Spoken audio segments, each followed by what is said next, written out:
অবশেষে গ্রেপ্তার হলেন সীমান্তের অপরাধের রাজা শাহীন ডাকাত।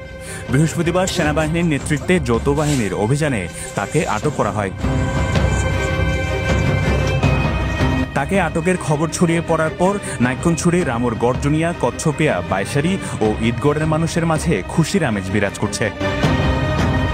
তথ্য বলছে, নাইক্ষ্যংছড়ি সীমান্তের এক উচ্ছত্র নিয়ন্ত্রক গর্জনিয়ার শাহীন ডাকাত, তার নেতৃত্বে শতাধিক সন্ত্রাসী সক্রিয় রয়েছে, যারা সীমান্তের ওপার থেকে মাদক আর গরু নিয়ে আসে আর এপার থেকে প্রয়োজনীয় জিনিসপত্র পাচার করে।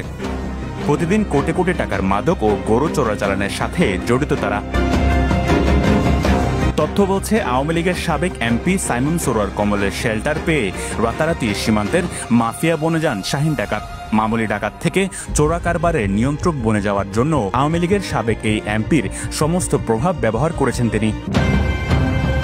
আর অস্ত্র চালানো এবং অস্ত্র ও দলের সদস্য সংগ্রহ সহ বিভিন্ন কাজে তাকে সার্বক্ষণিক সহযোগিতা করেছেন সাবেক আরএসও নেতা নসরুল্লাহ। সমুদ্রের গর্জনে ভিন্ন স্বাদের সামুদ্রিক খাবারের ভরপুর আয়োজন উপভোগ করতে আজই চলে আসুন প্যাসিফিক বিচ লাউঞ্জ ক্যাফে কক্সবাজারে। জানা গেছে, আওয়ামী লীগের পতনের পর সাবেক এমপি কমল ডাকাত শাহীনের নিরাপত্তায় গর্জনিয়ায় আত্মগোপনে ছিলেন। পরে বিভিন্ন অবৈধ পথ ব্যবহার করে বিদেশে চলে যান কমল।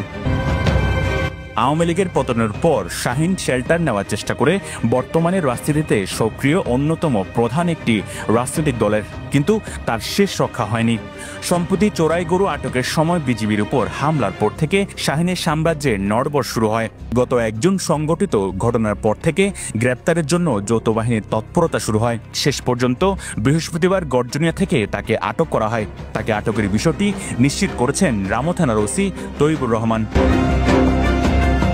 স্থানীয়রা বলছেন, চোরাচালান সাম্রাজ্য মজবুত করার জন্য শাহীন সীমান্তে এমন কোনো অপরাধ নেই যা করেননি। তার হাতে অসংখ্য মানুষ খুন হয়েছে, খোদ তার নিজ দলের মানুষও খুন হয়েছে শাহীনের হাতে। তার বিরুদ্ধে থাকা 22টি মামলার মধ্যে অন্তত 8টি হত্যা মামলা।